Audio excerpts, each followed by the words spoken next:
Xayrli kiş.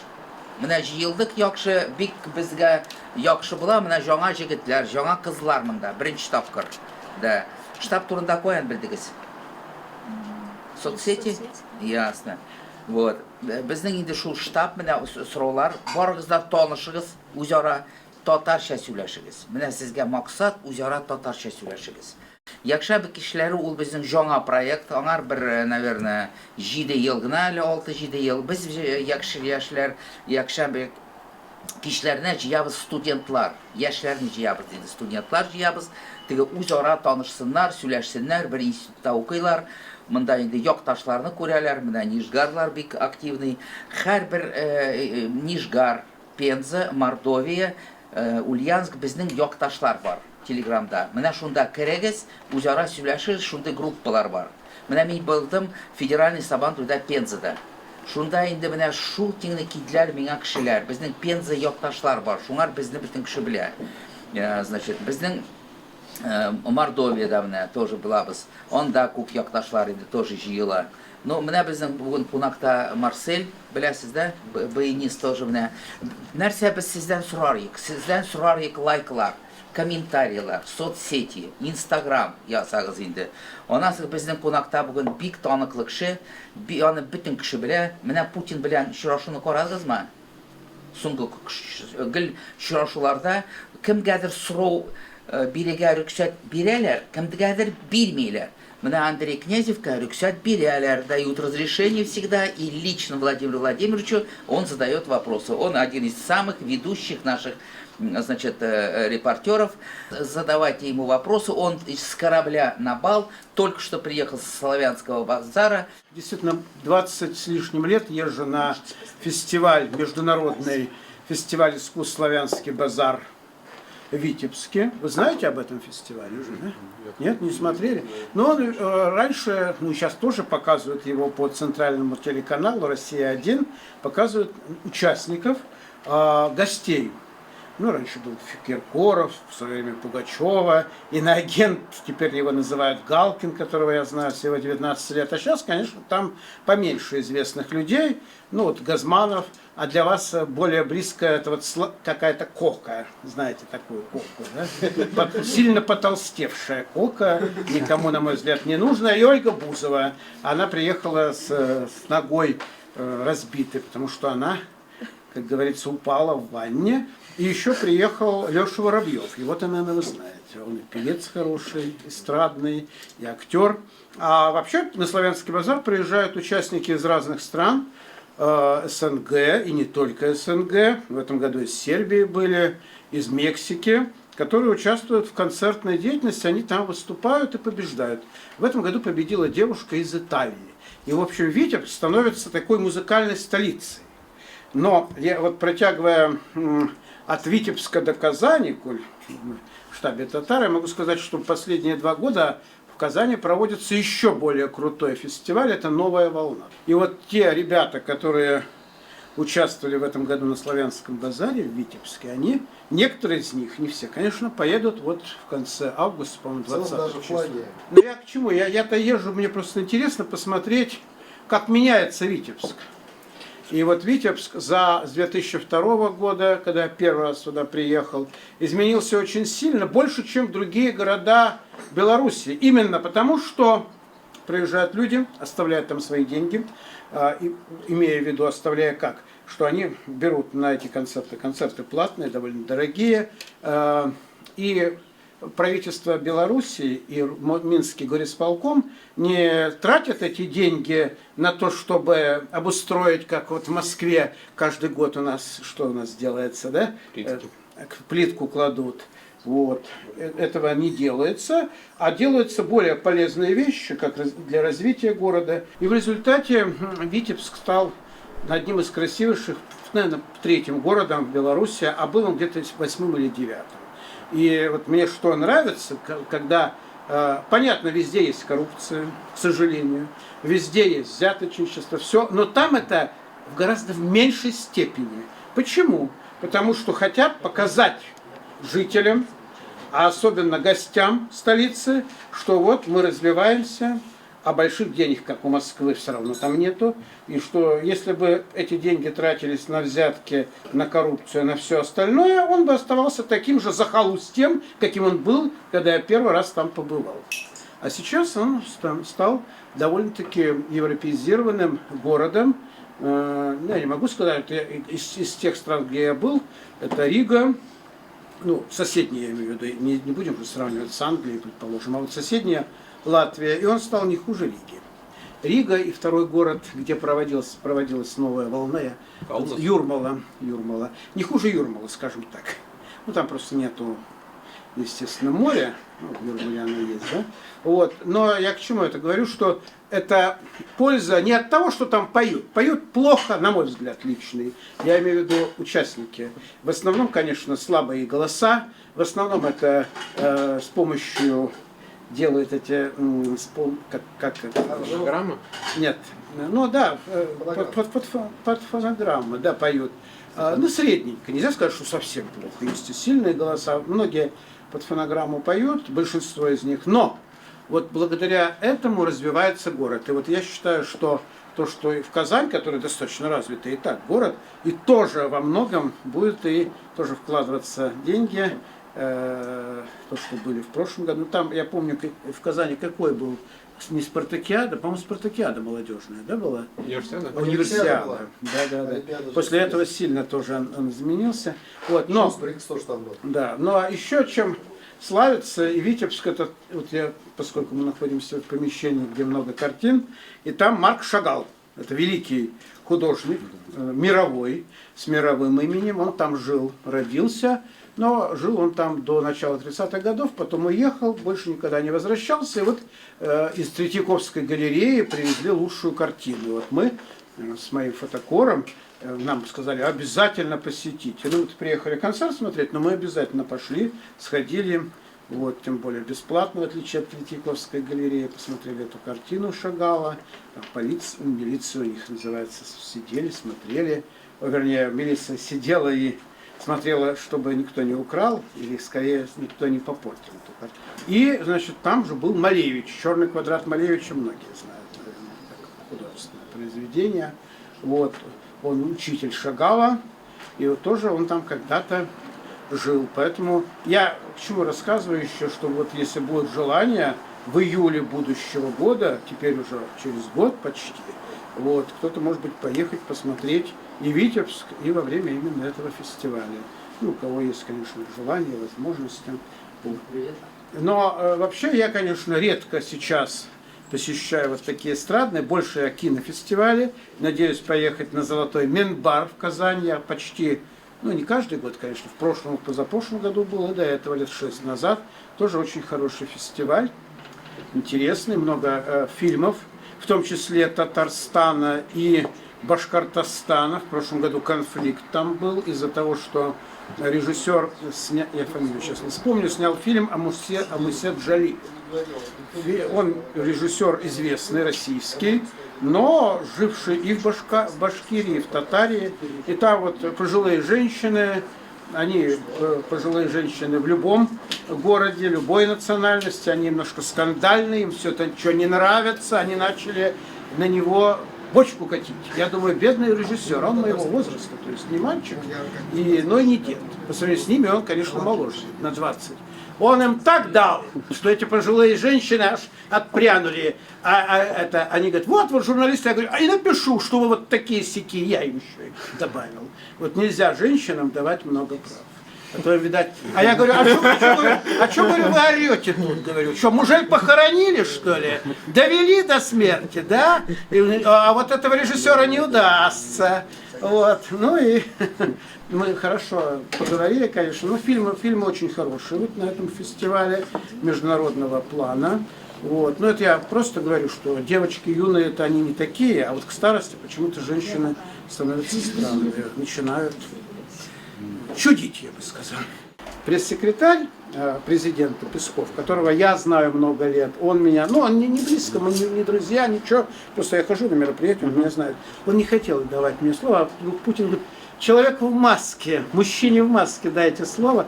И я оживил, не то, что я это такой умный, я просто пишущий журналист, говорящий то, что я думаю. А вопросы были о печатной прессе, о том, в каком она находится состоянии, мягко говоря, нехорошем, и об отношении Путина. Он очень хорошо отозвался о печатной прессе, что она должна быть.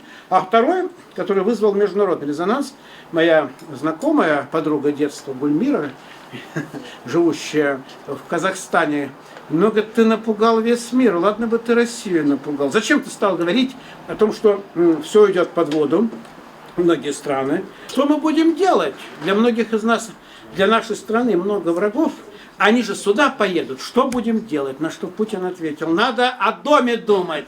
У нас то же самое, у нас много идет под воду. И вот теперь 1,5 года прошло, мы видим, что полностью не ушло, но Тюмень фактически часть ушла под воду. Да? Еще какие-то города. Кстати, в Казани было недавно наводнение большое, моя живущая там товарища, одноклассница моя, говорит, мы чуть не потонули. Я говорю, ага, живете на 9 этаже? Нет, ну условно говоря, понятно, что до 9 этажа ничего не дошло, но в городе тонули. Это вызвало резонанс не столько благодаря тому, что вот я там какие-то умные вещи сказал, да, как говорил, я в Средней Азии воспитывался. Я, говорит, сейчас приходит преподаватель истории, я, говорит, сейчас умные вещи скажу. Все насторожились. Я, говорит, скажу, один человек – это не человек, 2 человека – это не человек, все человечество – вот человек. Ну, люди похлопали, все. Потом молодой студент подходит, говорит, привет, не человек. Он так обиделся этот препод. Ты что говоришь? Ну ты же говоришь, вы же сказали, что один человек не человек. Значит, вы не человек. Ну так это. А главное, именно благодаря эмоциям, которые я вот пытался задать тон этой пресс-конференции. Но потом вот я в прошлом году поздно подал заявку, я не был. Надеюсь, в этом году попаду на эту пресс-конференцию. А вообще я очень много езжу по России, в основном по России. Раньше, до 2013 года, я ездил на Украину, там много международных кинофестивалей было интересных. Мне было общаться неплохо все, но когда я поехал в Одессу, уже в 2012 году, меня удивило вот такое отношение к даже не к русским, а именно к российским журналистам, когда там запаздывали на начало показа, еще показ не начался, просто представления не пускали в зал. Украинских пускают. Вы что? Это наша украинская пресса. А вы, гости, вы не должны опаздывать. Все, теперь ждите следующего сеанса. И тогда вот этот симптом мне уже показался какой-то странный. Но при этом город Одесса и Киев, я там бывал, и в Харькове, мне, конечно, тот период нравились. А сейчас бываю вот больше в Белоруссии и в Узбекистане, поскольку Узбекистан — это моя родина, я там прожил 20 с небольшим лет. Ну, раз уехал, потому что распался СССР, а я русскоговорящий. И там я работал на областном телевидении, в областной газете. А когда уже все это кончилось, они говорят, надо, говорит, езжать вам в свою Россию, а то, говорит, у нас не надо, говорит, русский язык. Я говорю, а что не надо-то? Вы же все равно сюда приедете, в Россию, я же это понимаю, потому что жизнь стала там хуже. Нет, говорит, не приедем. Многие из них приехали, я говорю, ну вот видите, я-то оказался прав, так же, как Владимир Вольфович Жириновский в свое время, приехав из Казахстана, потом он говорит, а вот казахи приехали. Я считаю, ничего в этом плохого нет. Слава Богу, что люди ездят, как-то обмениваются, все. Ну, просто головой надо было тогда думать. Ну, я в конце расскажу такой анекдот или притча, это не анекдот. Президент Узбекистана, бывший Ислам Абдуганич Каримов, много лет он возглавлял Узбекистан. Он был такой, ну, националистом он, конечно, не был, но с юмором ко всему относился, не очень. Горбачева он не любил, на мой взгляд, вполне нормально.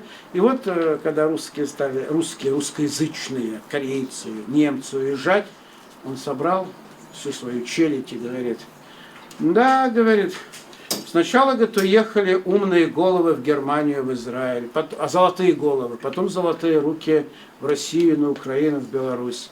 Что будем делать, золотозубые мои? Остались только те, кто зубы ставили, они ничего делать не могут. Ну вот я к тому, я всегда был интернационалистом за то, чтобы взаимоотношения между нациями строились на взаимной дружбе, взаимопонимании, а не на то, чтобы одни, как говорится, у других что-то пытались либо спереть, как Россия с Украиной происходило. По сути, ведь началось с чего? Что Украина постоянно пыталась что-то спереть. Я еще в 2004 году говорил, надо властям так сделать, чтобы они не сперли ничего. А то ни к чему хорошему это не приведет. Привело вот к чему. Мы не будем говорить, виноват, кто нет, но суть от этого не меняется, потому что вот это все было. Либо вот просто начинали говорить какие-то националистические лозунги, и тоже хорошего мало. Вот надо, чтобы был всегда интернационализм, взаимопонимание, вообще, вот, чтобы люди были людьми мира, а не только одной там маленькой в своих скорлупах, да, не засиживались и не говорили, все, мы дальше никуда не поедем. Вот Витебск в этом плане и Казань относительно новой волны молодцы, что они со всех стран приезжают, несмотря на то, что Витебск, ну опять же, из других стран приезжают же. Я говорю, а как вот? К вам как относятся? К России же не очень относятся хорошо. Как к вам? Ну, имеется в виду в этих странах, в некоторых, не во всех, конечно, сейчас к России относятся власти, все. Они говорят, ну а мы... Наоборот, мы послы именно дружбы, и мы рассказываем, как хорошо в Беларуси. Но я думаю, честно скажу, если бы этот конкурс проводился в Москве или в Питере, наверное, приезжало бы гораздо меньше. Это то же самое новая волна. Одна из причин, почему она из Сочи уехала, а именно в Казань, что стали из мусульманских стран туда больше приезжать, ну и вообще из зарубежных европейских стран, ну типа того, все-таки это не Питер, не Москва. Не знаю, насколько это дальше будет, но на сегодняшний день это правильная политика, что город Белоруссии принимает Витебск, ну и вот российская Казань, тоже прекрасные конкурсы, потому что уж для творческих людей вообще не должно быть границ. Вот так, если будет желание, спрашивайте. Ну, у нас сегодня такое немножечко закрытие сезона. Сонгоштаб, потом мы уходим все на каникулы. Шуңар сезге барыгызга да и эше. Понимаете? И эше. Барыгызда үйләргезгә барып, әбиләргә, бабайларга, туганнарга, авылларга барыгыз. Татарча сөйләшегез. Яхшы иттереп татарча сөйләшеп, татарча белеп, монда татар җырларын килеп җырлайсыз. Көч көне инде Алла бирсә. Вот. И что касается и эше, я вам рассказываю сказку. Вы ее переводите на татарский язык. Осенью нам рассказываете, и у нас будет конкурс. Оригинальный подарок тому, кто со смыслом переведет сказку на татарский язык. Значит, один товарищ продавал дом, хозяйство, и он его продавал в 10 раз дороже. Все дома стоят столько, а у него в 10 раз дороже. К нему приходит один товарищ и говорит, почему, что у тебя такого есть в доме, почему ты в 10 раз дороже продаешь? А у меня во дворе есть скрытое, несметное богатство. Богатство. Расскажи, я тебе денег дам. Вот ты купи, тогда я тебе расскажу. И тот человек, который хотел купить в 10 раз дороже, потерял сон, аппетит. Ему стало так интересно, почему он продает дом в 10 раз дороже, и что за невидимое, несметное сокровище у него во дворе. И вы знаете, он нашел деньги и купил в 10 раз дороже его хозяйство. Приходит к нему он и говорит, ну, дорогой друг, теперь рассказывай, где твое невидимое, несметное драгоценности во дворе? Где? Я же купил. А он отвечает, самое большое, невидимое мои драгоценности, мое сокровище, это мои соседи. Куршеляр, вы можете перестроить дом, если вам не нравится. Можете перестроить забор, хозяйство, сад. Вы можете жену поменять, теоретически. Мужа можно поменять. все можно поменять. Но нельзя поменять что? Соседи. Соседей. Когда вы несете что-то хорошее во двор, кто первым делом это видит? Дети, семья. Кто видит, что вы притащили во двор? Кто видит? Куршеляр. Куршеляр. Когда у вас неприятности или что-то, кто первым делом узнает об этом? Куршеляр. Куршеляр. Поэтому самое главное в жизни, очень важно, это куршеляр. Вот. Никогда не ругайтесь с соседями. Вот. Всегда живите мирно с соседями. Всегда дружите с соседями. Вот Андрей сказал сегодня, независимости от нации, кого-то вероисповедания, что-то, всегда нужно дружить с соседями. Мы все в одной России, в одной стране, вот мы тоже занимаем центристскую политику, многие, может быть, нас и ругают за это, вот поэтому, значит, вот мы за объединение всех народов, мы никогда татарскую нацию не ставим выше других наций. Мы всегда за, значит, просто мы продвигаем татарскую нацию, это очень важно, вот. Нельзя вот эти национальные вопросы путать.